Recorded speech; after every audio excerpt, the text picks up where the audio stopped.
Napoli, Piazza Nazionale, sto aspettando Giovanna. Sono Giovanna Sposito, ho 30 anni e da piccola volevo fare l'attrice, studiando anche in 2 accademie molto importanti.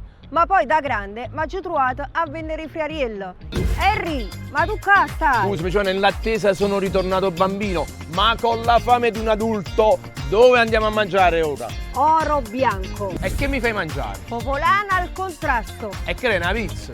E certo che la pizza, la conosci la provola e pepe? Perfetto, togli il pomodorino rosso, aggiungi i pomodorini gialli, poi c'è una confettura di cannellini, che attenzione non sono i fagioli. Ma i pomodorini flegrei. Esattamente, poi naturalmente provola, pepe, olio e una fronda e vasi di colo.